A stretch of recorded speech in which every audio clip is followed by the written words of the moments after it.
Hello and welcome to another episode of Stories Worth Telling, where I'm joined by Joy Perreras, and I'm excited for this conversation because our work aligns with each other, and we will hear about that throughout the conversation, I am sure. So Joy, thank you for being here. I know we've never spoken before, so I really appreciate you taking the time to join me. Especially, would you share with the listeners where you are in the world and what time it actually is that you're recording this? Yes. Well, thank you for inviting me. I'm happy to be here. And it is almost 1 o'clock in the morning here. I'm in Southern California in the US. Wow. I appreciate so much. I'm a night owl, so we're good. Yeah, I mean, that is the thing, isn't it? There's, some of us are early risers, some of us are night owls. I used to be a night owl until I had children, and now I'm kind of like, I just want to sleep whenever I can.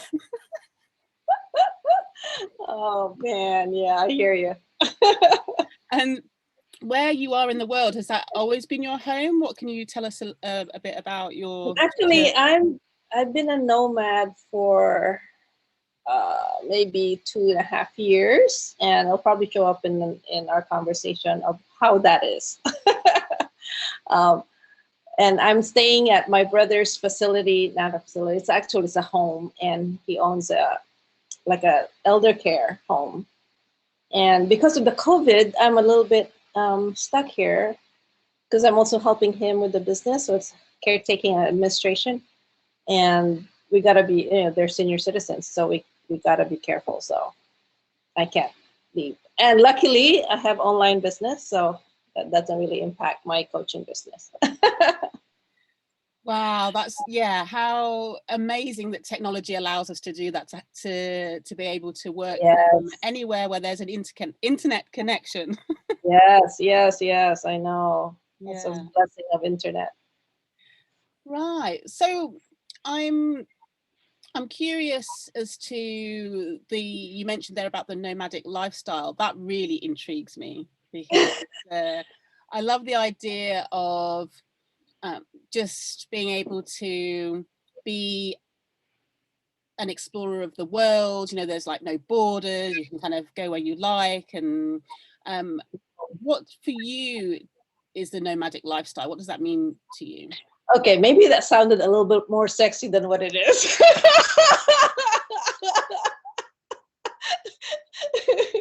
In street terms, I have no home. Okay. But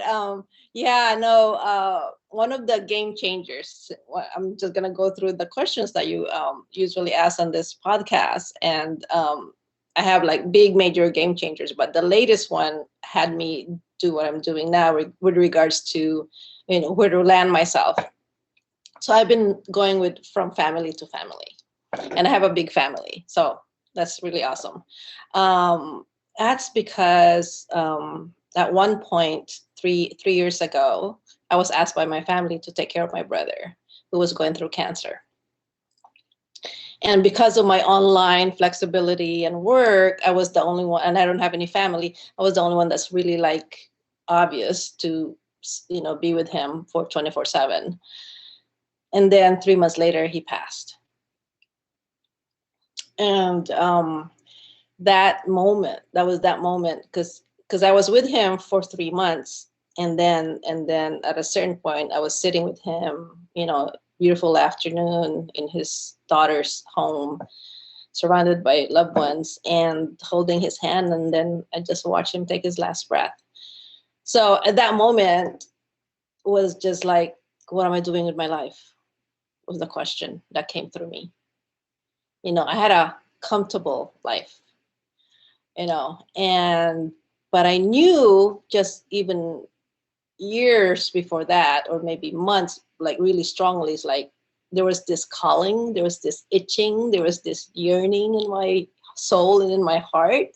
But it's one of those things like you just don't want to answer because freaking thing is so comfortable, It's like but at a certain point you're just going, it's painful. It's not even a physical pain, it's a soul pain. And then the moment when I lost one of my siblings, it was just like, there's 7 of us. It was like he was the first one that left the brood of 7. And it was huge. It was huge for me. It was huge for me. And I looked at my life and I said, you know what? Are you going to do it or you're not going to do it? It's like the season in my life where it's like, what else are you going to do? When are you going to, when are you going to answer? It's like, I had no clue what it was, but I knew what I have in that moment was no longer aligning with me, So I made changes like within days. I left a home. I was living in Idaho, which is kind of like northwest of the US. And I had a long-term relationship. We weren't married, but it was a long-term and we were good and we had a business together. And, I completed that. And I just put everything in one van and left the life that I knew I had, because I just needed to just open my heart, open my mind, and open my body, and open everything to just like what is next, without analyzing it, strategizing it, and trying to do what I knew to do. So it was risky. It was, a lot of my family even said like, that's kind of silly and stupid. So, and of course, my long-term partner, business and intimate, was just devastated. And, we're good now, we're complete. And he also, and we had a coaching business together. So we also know that, even though it's painful, it's like, you can't hold on to something that's not meant for you anymore. If you're not growing together, that's not, it was just for me. It was just for me. I told him, it's like, this is for me, because if I stay feeling this way, it's not good. It's not good for the relationship. It's not good for you. So, yeah. So, long answer to the nomad lifestyle. So, I went to my younger sister, and luckily had a big family, and I, put my van full of stuff there. And then my brother goes, hey, I need somebody here right now because I need somebody temporary. I said, sure, Southern California, I'll go there. It's like me and my van. And then I was in Asia for a little bit because one of my brothers still lives in Asia. So it's like I'm like free to be as far as where to go, but I'm still me and I still do what I do in the world. It's just the different locations. It's not stuck in one place. Now I'll probably find a place soon, or maybe not. I don't know. But I'm right now. It's like I'm present. I'm here right now, and it's it's exciting. It's also there's a lot of, and it's also very uncomfortable. It wasn't all hunky dory. I had to deal with a lot of things with that decision. Financially, and it's like, and also dealing with, I'm very I like a nice peaceful space, so wherever I go I really make sure that that's good for me. And also even my eating habits, I have those, like there's things that makes it a little bit more challenging, so I make that work.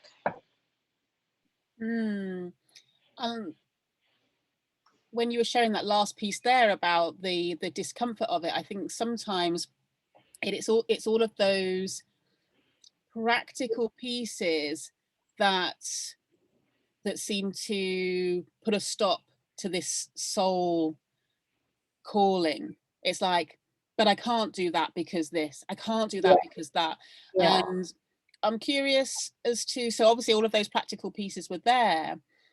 Do you get a sense of why those practical pieces no longer could hold up? You mean prior? So so basically you said it felt like literally overnight you just made the change. So all of those practical things, the finances, the relationship, the way that you need to eat, and all of those pieces, that's those kind of reasons for not listening to that calling, Yeah. they're still there. So I'm just curious as to, do you have a sense of why stepping into that discomfort was the answer? Yeah. Yeah, it was. It's a very good question, because it's something that I delayed for a long time. Like, I knew there was something churning, and I always had a justification of why it's a bad idea to answer that call. And even when I would mention it to my partner, and he would be on board, he wasn't on board totally, because he could never see what's in here, but he would get that kind of like a sense of it. I would still go, oh, maybe not a good idea. It's like there's still that sense of it's not comfortable, it's not safe. And why ruin a good thing? And at my age, like, okay, you're getting old, so really, do you really want to do this? So all the stuff. But what really spoke to me is because of the last breath that I saw my brother took. And he had dreams, and he had things that he wanted to do, and he had grandchildren, and it's just like we're trying to put so many things together, right? But we forget that sometimes we're so stuck in putting that thing together that we forget about the living part. We're so busy making things work in some shape or form by either family, culture, media, whatever it is that's conditioned us to say, this is how life should look for you. Or this is, especially for women, right? It's like, for me, it's like I had so many different stages that I had to go through as an immigrant here in the US, and as a woman of color. And it's like, there's just so many things that I went through, that I had to just play the game in order to succeed, or in order to be part of whatever. And then as years came along, it's just like, it just kept going, that's not true, that's not true, that's not true for you, for me, because there's no the truth out there, but it wasn't true for me until it's like, oh, okay, I don't know what is true for me, let me at least explore that. So I started exploring it right before I made the big decision. I started working with women more, and I got a mentor who really was a big impact for me. And I was just like, I don't want to be in my deathbed and say I could have done that, or I should have done that. And so, and yes, I'm a little bit on a different situation. I don't have a family. I don't have any kids depending on me. So, I can't imagine also like you, right? It's like you have kids to provide, and you have a family. It's like, it would be different, but I still think that women can still have that kind of thing that I experience without actually leaving a situation. Because it's our way of being, or it's our way of how we now approach life. I just went all out because I knew I could. You know what I'm saying? It's like I could, and yeah, I probably didn't have to leave the relationship, but for me, it was like I wanted a total clean slate. Like, I wanted to start from ground zero. And that was my choice. Now we can have that I call it rebooting. We can have that rebooting from the most little thing to a big thing, like the way I did. But it's still a rebooting, because we all of a sudden find some truth within us that's no longer like, or that some inauthenticity within us that's no longer in alignment in our soul. It's no longer in alignment with our heart. But the head kept saying, yes, it is. The head kept saying, yeah, look at the numbers. The head kept saying, well, where are you going to go here? Well, your friends, well, your family. It's like, but it's, I'm sure you get this, like, but our body's just going, no, your heart and your soul and your body's going, ugh, but your head's going, no, you're good, you're good. So it's that battle. Yeah, it can feel like a battle for sure. Nicola and I recently did a live stream in the When Women Speak Facebook group about trusting, can you trust your gut? And what is the difference between what the heart says, what the head says, and that kind of, that sort of gut instinct? Because in a way, it's almost like there's three different stories going on. And yeah, oftentimes because of the conditioning, we tend to go with the head. I think there might be a saying about how we're kind of like walking heads. You know, we've forgotten how to be in the body, how to trust ourselves, how to hear ourselves. Yeah. So yeah, When Women Speak, we invite people to listen to that and hear that voice within. And I'm curious what the words When Women Speak say to you, because they might say something different. So yeah, could you share what those words say to you? Yeah. So when I read that question, I was going, interesting. So when women speak, for me, with all the evolution and everything that I do and the work that I do with women, it's like, for me, it means it's emerging of women's essence.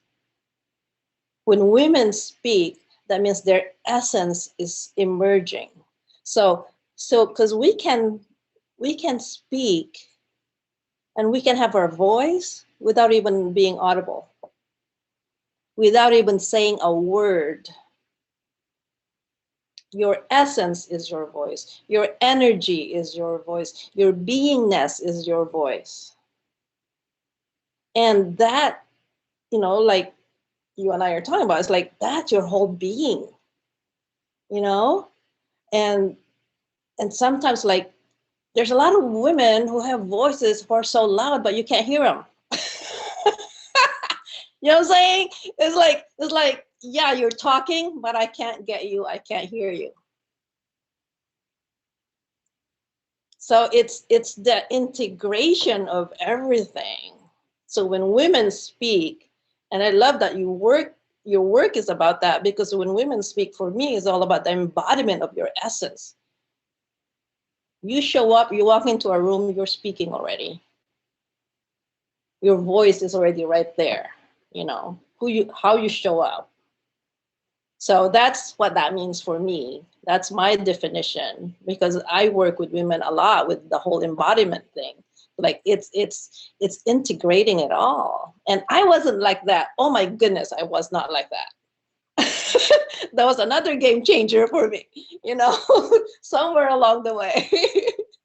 I was the good girl, follow the rules kind of a thing. And I just, it's like, okay, I'll say what you want me to say. I'll do what you want me to do. And I won't listen to my body. I was like, I don't even know my body.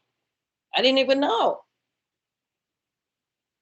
And then finally I had this mentor, Ellie Drake, and we started talking about the physiology of the female physiology and how it impacts everything, how we think, our hormones, how we feel, our nervous system, how we respond and react. It's like, holy moly, they don't teach that in school. I know. Why don't they teach that? Like, I took a biology class, I took anatomy class, but they have it so like separated. Like, you just do a biology class, that's it. Okay, you do your muscles and your skeletons and your nervous system and your digestive system. Okay, that's it. That has nothing to do with your intellect and your feelings and your emotional development. And it's like, but now it's like, it's beautiful because now we're talking about it. I mean, the whole freaking mental health has so much to do with our physiology. So much to do with our physiology. And I'm so glad, because as you're probably seeing it more and more often, it's like, finally, we're talking about our gut. We're talking about our gut health. We're talking about our nervous system. How to calm our nervous system. Before it was more like, okay, you're sick, so here's the thing for your pain. Oh, you don't feel well, or your mind is wacko, or you must be crazy, so here's some pills. But we never really got the two together. I mean, there's still so many studies going on, but man, what's going on right now is amazing. and how it's also showing up now in children and in certain schools. So yeah, that's what I mean by women speak. Beautiful, beautiful. And that is, yeah, I love what you're showing. I mean, speak about sensations in the body. My body was just red hot when you were sharing about that. We speak just from simply being, you know, how we be in the world is us speaking. Yes. And there is a way of being able to hear that for ourselves. People see it anyway. You know, our essence is there. And there's, so I don't remember who originally said it, but Adam Quiney talks about how there's like a light bulb above your head and it's kind of illuminating you, and you can't necessarily see you, but everybody else does. You walk into the room and everyone gets this sense of your essence. But we can get to know ourselves, our kind of innate qualities, and and that's brilliant when we can see the conditioning that kind of clouds our natural way of being in the world, and start to kind of strip that away, so we can just fully be the full expression of ourselves. So I'm interested in your journey with that sort of feminine embodiment, and understanding about our cycles, and how kind of almost like our creativity, everything is all integrated. How did that come about, Joy? So in the early stages of my life, I was in fashion design. I was a designer for like 30 plus years, and I was very successful, and I was just like, you know, young, and I was in LA. It was just like boom, boom, boom, boom. I checked all the boxes, right? I got married to a handsome young man. It's like, okay, got the nice car, nice house, nice neighborhood. So I did all that. And I realized, no, I didn't realize actually. Something happened where my husband had to rush me to the emergency room. And they couldn't find what was wrong with me. So they said, we're going to have to observe you for 24 hours. So you have to stay in the hospital. Like, okay, fine. Next day, still nothing. So they sent me home. And my busy, driven way of being went back to work and kind of like poo-pooed that incident. You know, and then looking back, I was going, that was my body telling me to stop and slow down. Because I was, you know, being in the fashion industry, I was designing season after season, lines after lines. I was stressed out. I was busy, but it was norm for me. That was norm for me, you know. So that was one of the first key incidents that keeps coming back to me. It's like, wow, I was not listening to my body. I was not aware of my body. I was just going, see the doctor. They don't see anything good, so you're still good. You know, nothing is wrong. There was a lot wrong, but they couldn't see it in the x-ray. So that happened, and then I couldn't get pregnant with my husband. I had I think 2 miscarriages. I wasn't sure. We were going through fertility, still nothing. So I still was not putting the two together. You know, and then we ended up divorcing, and then my mom died. So it's like things were just starting to now turn for me. It's just like, this whole thing about being feminine, this whole thing about being a woman, you know, not having children was really rough for me. All my other sisters have kids. I was the only one that didn't have kids. And it's like, something's wrong with me physically, or something's wrong with me as a woman. Like, I'm not a woman because I can't have kids. So there was all these thoughts in my mind. And then one of my brothers said, oh, why don't you go take this seminar? I'm always open. That's one thing with me. I'm always open. So I took it. It was my first taste of personal development, my first taste of transformational work, and I was hooked. And I got hooked. I mean, since that, it was I would say 97, 98. Since then, I've never stopped. So I became a coach from that. I started coaching, and I was just like, this is awesome. And I started learning more about myself. But what I did years after that, though, what I didn't know is like I was doing a lot of transformational work and personal development work, but a lot of it was conversations and talking and concepts and insights, right? So it's still very heady. I didn't know that until I met my mentor, 2012, I think. I saw her on stage, Ellie Drake, and she was just like, now she's got this beautiful masculine energy, not man energy, masculine energy of being able to just focus and like say what she needed to say.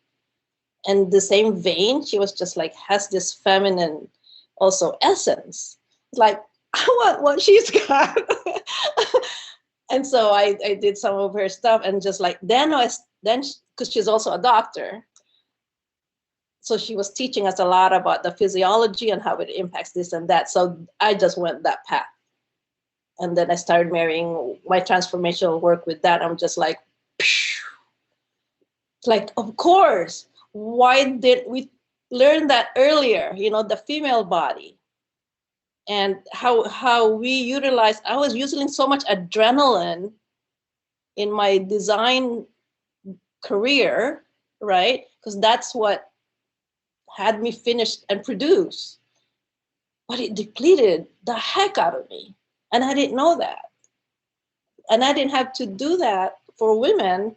We can create without using so much of our adrenaline. We can create using our oxytocin instead of adrenaline. We can be so productive in ease, not productive in force.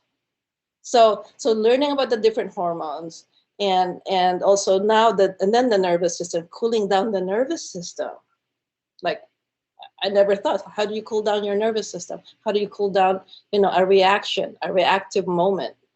Oh, breath? Okay. It's like, I didn't know that. Like, oh, breath. So you inhale and exhale, that actually recalibrates your cells. Oh, geez, it's free.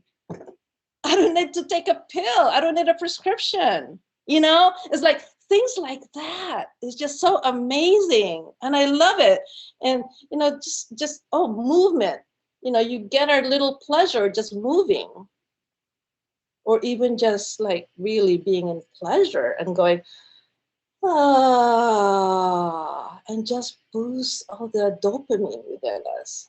So it's like things like that our beautiful body is designed for, but we don't, or at least a lot of people don't know they have, that they can use instead of popping a pill, or instead of going for the next, I don't know, alcohol or binging on something to make them feel better. You can actually boost something in your body to make you feel better. I mean, it takes practice and all that. But, all I'm saying is that we have that information. Just like anything else, we learn so much with our books and algebra and geometry and things like that. We have that information. Well, okay, let's also learn now about our physiology and how to be more mindful, how to have more ease in our bodies, how to have more focus without, drinking tons of coffee, because, it's like, and how to cleanse our gut so our gut is healthy, therefore our mind is healthy. So I didn't know any of that years ago. But as soon as I started investigating, inquiring, and also experiencing it myself, and that's really the key. It's like, I can't just read about it. I have to do it myself in order to be able to actually help other women. Because it's not going to be one of those things where you just read about it. Like, forget about it. It's just another head thing, right? So I actually had to go through it myself and just like yep, it works. like, yep, I feel it. I sense. I mean, that's what helped me get through this last thing that I did 3 years ago when my brother died.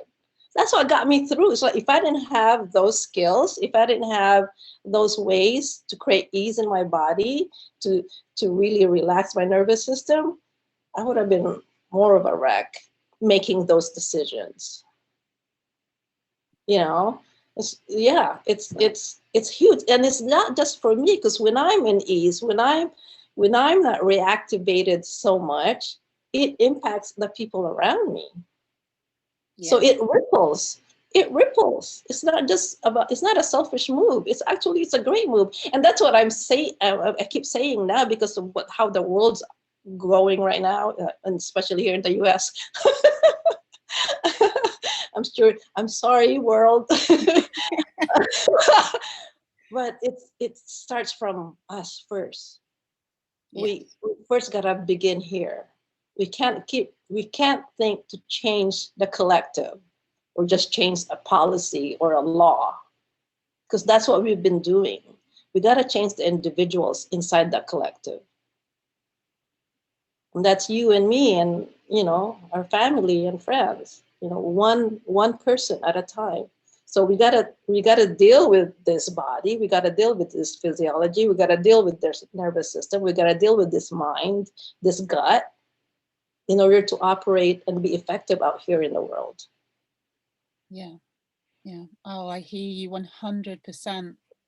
I also, what I heard in what you shared there, I was picturing how at some point for a lot of societies, there was this sort of splitting off. So this sort of medical model came in, and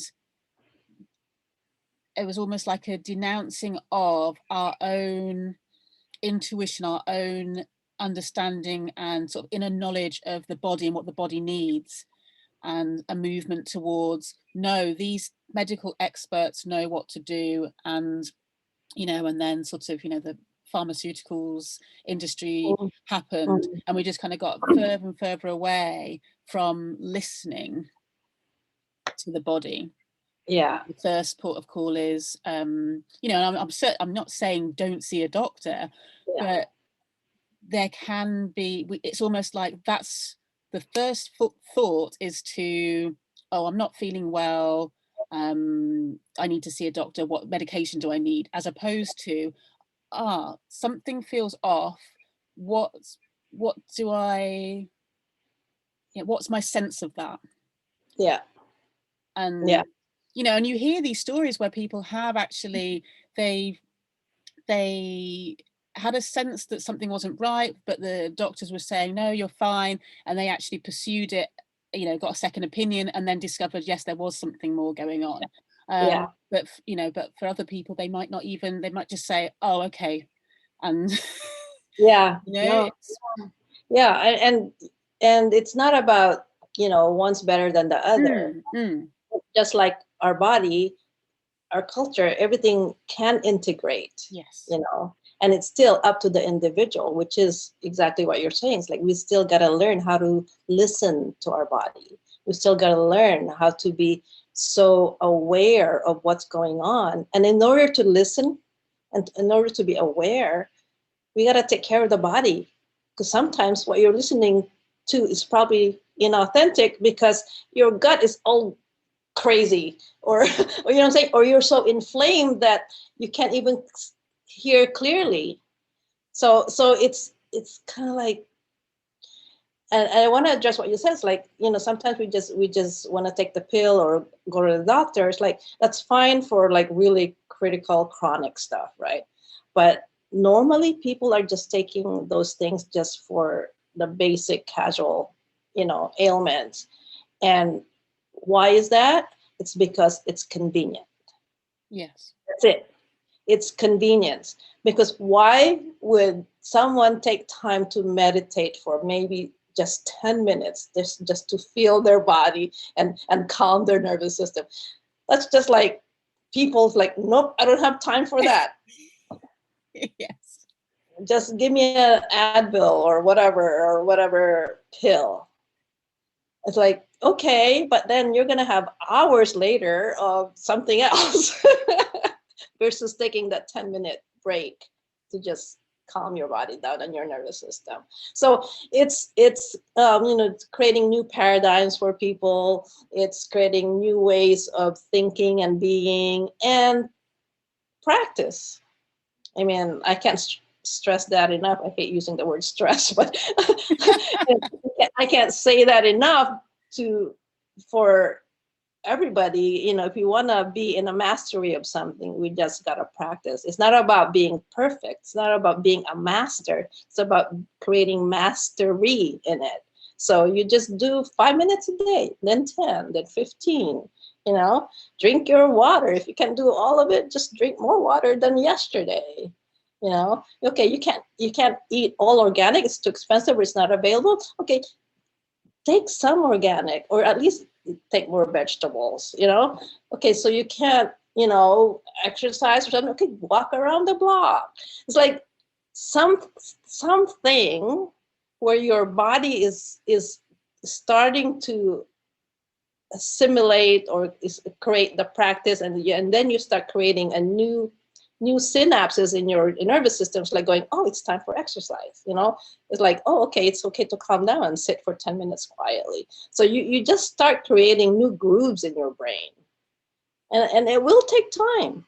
It will take time. What's the other alternative, though?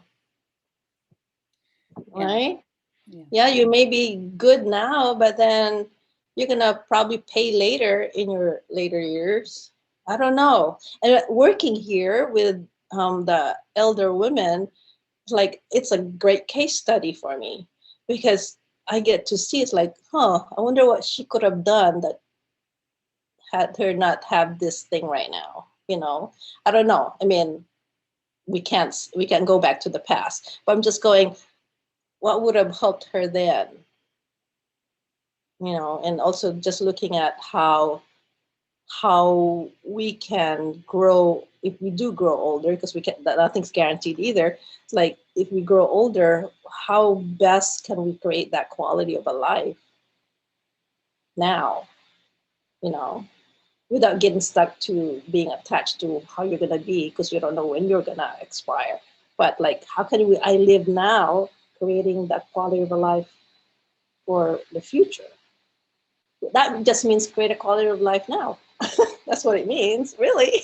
Yeah, no need to put it off. Yeah, exactly. You can start now with, like you say, a small step. I'm curious to know, Joy, what your kind of must, well, not must, as in, it's what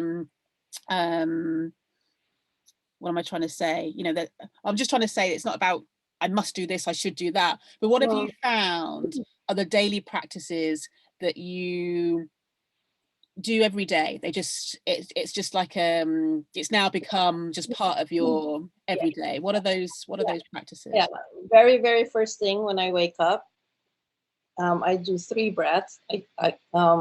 Ellie calls it oxytocin breath, which is a belly breathing, and you're vibrating your vagus nerve to boost your oxytocin. So you create a sound. So I do at least 3 of that before I even leave the bed.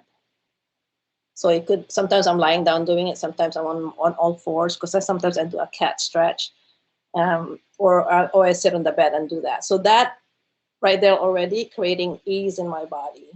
So you inhale into your belly and you exhale with a sound, and it vibrates your vagus nerve, and that boosts oxytocin for at least the next 20 minutes.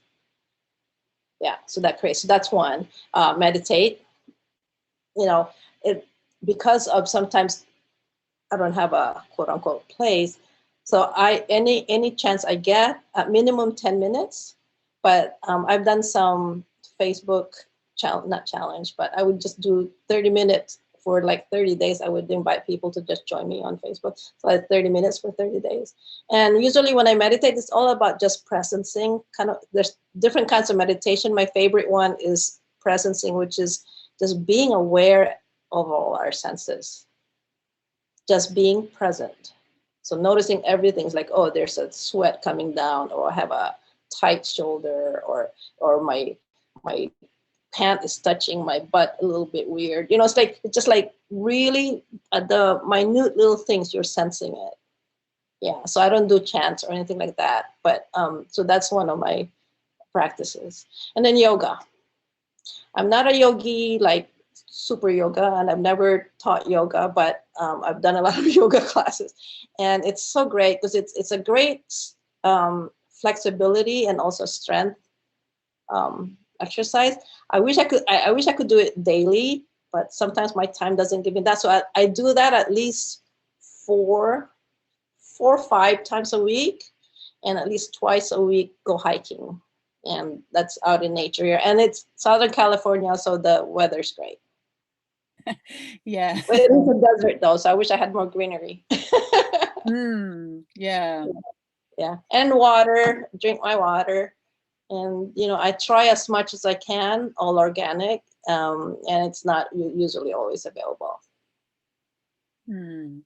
Yeah, I'm pleased that you mentioned water, because I was going to say that there's probably lots of things you do that, because they're just so automatic now, you know, that groove is there, that you might not end up saying it here when I ask you what do you do every day. And I'm wondering about, in terms of you mentioned there about sort of more exercise, going out hiking, but I'm curious about what you naturally do just with the body in terms of movement, touch. Yeah, I dance. Dancing, and I didn't say that, I don't know why I didn't, but when I'm brushing my teeth in front of the mirror, I'm dancing. When I'm getting dressed, I'm dancing. So I don't need music is good, but I just dancing. For ladies, if you're listening, it's like dance. You don't need a dance move, just move the body. the body wants to move, and listen to the body, because the body will move it for you. It's like it just flow with it. And you know, it's such a wonderful thing, because it just boosts so much good hormones, and it also creates this feeling of flow. I don't know how to explain it, but we get crunchy sometimes, you know, with the to-do stuff, you know, with our goals, or with, you know, you're thinking, you wake up, it's like, oh, the things I need to do, right? So, you know, dancing kind of like gets you out of that head and get you back into your body. And also just you start feeling pleasure. That's if you really get back into your body. You can't be dancing and then worrying. So and if you do, just notice it. It's okay. Just notice it, that you're worried and you're dancing. So just notice that it's okay. So but get into the body and just dance. I love that. I love dancing. I love yoga, and I love hiking. Gorgeous. I knew there'd be something about about movement. There had to be, with what you were sharing about feminine embodiment. I was like, well, she must move every day in a so I love that you know, you're moving while you're brushing your teeth. And yeah, exactly, you can be stood washing dishes and just moving the hips, and you know, just totally. And then, you know, and then the breath, that's also good for the embodiment. And there's like little things like just shaking your hands like this, that really like opens up all your lymphatic system. You know, our lymphatic system, I call it our sewer system. because all the lymph nodes is where you get all the toxic things out. You know, it's kind of like it cleanses. So you want to always be moving. So something like shaking like this, which is kind of part dancing if you really do some dance, but do like intentional shaking, cleanses out your lymphatic system, like jumping on a little mini trampoline. It's kind of like that. So that's really good for you too. I must just say that one of the members of When Women Speak, the Facebook group, Tracy Aldridge Russell, she does a shaking every day for anyone that wants to join. So it's via Zoom. So we do shaking at 9:20 a.m. UK time and 5:15 p.m. UK time. Because it's brilliant. It's lovely that she does that. So good for you. So good for you. Shaking. Yeah. Before we go into finding out how people can connect with you, Joy, and what you're up to, the third question that we ask all podcast guests is, what have you seen or heard that's inspired? Now, this could be something recently that you've seen and heard that's inspired you, or it could be something from ages ago that stayed with you. What could you share with us on that? Yeah, there's one quote that's always, I mean, the first time I read it, it was just like, okay, that's it. That's gonna be my life. And it's by Anais Nin. Are you aware of? Yeah, yeah. So she was so ahead of her time. She's a poet, artist, essayist, and it's all about her. It's all about women blossoming. So it's like, and the day came when the risk it took to remain tight in a bud was so much more painful than the risk it took to blossom. And I so like resonated to it right away, because I was like, I've been so tight because I thought it would be so much safer. It was a false sense of safety. Me growing up all through my adulthood until I got into personal development, it was just like, if I just remain in my little box, if I just remain in my, and just tight of everything I know, right, I'll be safe. But that coach is like, no, that's actually, it's like, it's not the answer. You know, it's like blossom, just blossom, just blossom. That's so much more painful to just think that it's safer to not open up. So yeah, so that you know, I bring that a lot when I do my retreats. It's just, that's what it is. It's like, it's just so much more painful, so much more painful. And even up to the, you know, because we have different stages of our evolution, even up to the 3 years ago moment when I had to make that choice, it's like, yeah, this is another unfolding. There is another blossoming in my evolution.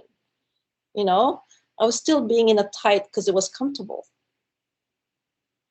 You know, it's like our versions of what is that tight bud version in this phase in your life. What's another unfolding that, you know, that you can create, that you can take on? You know, and I always say it's like, you know, our life, our it's like this one. We get this one shot, one precious life. No replays, no play-by-play replays. It's not a rehearsal, right? Yeah, so that's why I live in a van. Just kidding. I love your humor. It's gorgeous. It's gorgeous. And yeah, and I love what you were sharing there about this one life, and that there's many layers, because that blossoming can keep happening. And it's remembering to check in. Am I open? Am I open? And because we can easily fall back into conditioning and start to close and, you know, feel safe, depending on what's kind of going on around us. And yeah, it's just taking a moment to ask, how am I feeling? What do I need? Is my heart open? Am I open? Am I open to life, or am I feeling that I need to protect? You know, what am I protecting against? And I imagine there's probably, at the moment in the US, there could well be a lot of people kind of closing in, trying to stay safe within their, you know, within a sort of bubble. But the invitation is, even though it's scary, it's unsure, to stay open. Yeah. That's really our I mean, Ellie really ingrained this to me. It's like our greatest job as women is to blossom. Because in our blossoming, we're better contributors. In our blossoming, we're better of service to another. In our blossoming, we're a better light and you know, radiance to other people. It's like our dimming or our tightening does not serve. You know, even if we think that it serves. And that's how I thought for the longest time in my younger years and early adulthood. It's just like, if I just keep my opinion to myself, if I just stay silent, if I just don't rock the boat, if I just, you know, it's like all of that was a false sense of safety. It was a false sense of they'll like me, they'll love me, they'll whatever, right? So those are all the things that we created as a belief, So I also, I'm saying all these things, and I just want to say to whoever's listening, it's just like, give yourself a lot of compassion, give yourself a lot of empathy, because we're all in this together, as far as like how we grew up, how we were conditioned, and how we saw the world as a young girl is all different.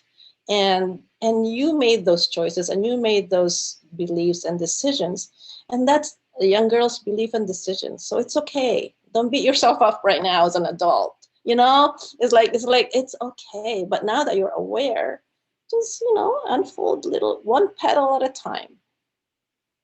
And I think what's beautiful also for women is community. When women get together, when you have more than one woman, things just blossom more. And I would hope anyway, because that's my experience. I know we're staying away from being more of the competition, comparison paradigm, but being more in that connection and collaboration paradigm. So, we have potent essence. We have this potency that's untouched still, and I think it's just starting to emerge, right? Yeah. It doesn't matter what realm you're in, what area you're in life, whether it's political, whether it's arts, whether it's personal development, whether it's education. I think we have so much to give from our truth as women, and this is not about bashing men. It's just that our energy is so needed. And even I don't know what that looks like. All I know is like I feel it. It's like, oh yeah, I think that needs more feminine energy there. Yeah. So I just want to say that, because what you choose ultimately is I would assert, and I would trust that you choose it because it's true for you. And that's really the game. And sometimes it is challenging, but sometimes it's worth that little bit of challenge for a short term in order to gain that long-term, truth and long-term freedom, joy, potency, all of that, peace. So beautiful. And for anyone listening who is hearing that call to blossom, take that first step, how can they connect with you, engage, and what are you up to for 2021? Yeah. Share with us. Well, if they're in Facebook, I have a free Facebook group called Bio, and it's Blossom Inside Out. So, but if you just type Bio, that's a free group. And then at this moment, I don't know when you're gonna do the share the podcast, but I have an online course that's actually on special until the 21st of January. So that's pretty soon, and it's 50% off, and it's called Reboot and Revive. That's my special for 2021.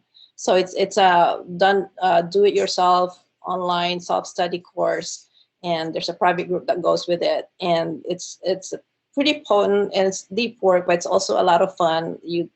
We're gonna do, there's dancing there, there's meditation, there's body work, there's playbook. And it's all about really getting back to yourself and uncovering and rebooting and releasing any stuck emotions, and then putting it back together and doing fierce integration with it. So that's available, and I'm sure Sarah will put the link there. So that's called Reboot and Revive program. And so that's all inside of my school that's called Aligned HellYES Movement. saying hell yes to you, to your truth. Hell yes. I love Yeah. it. Brilliant. That was the thought that came to me when I made all that crazy decision 3 years ago. Mm. Hell yes. Yeah. Yeah. And we can hear that we can hear that from our gut, can't we? When it's a hell, it's like, is it a hell yes? And if it is, then yeah, go for it. And one of my coaches said one time, like, you know what? When you say hell yes, you're clear about your hell no's. Mm, that's Yeah. a good one. Yeah, and I was like, going, you're right. And yes, I will make sure that all of the links are in the show notes for people to connect with you. And that course sounds amazing. Yeah. And what a great time of the year to reboot. You know, it's kind of traditionally we often start something fresh at the beginning of a year. So you know, if the journey of feminine embodiment or sort of deepening into that is calling to you, then that sounds like a brilliant way to start the year. So Joy, thank you so much for joining us on Stories This was Worth Telling. fun. We could have talked forever, right? I know, but at some point you need to go to bed. It must be heading towards 2 a.m. Yeah. Thank you so much, Joy. Thank you. Have a good day, good night. I don't even know.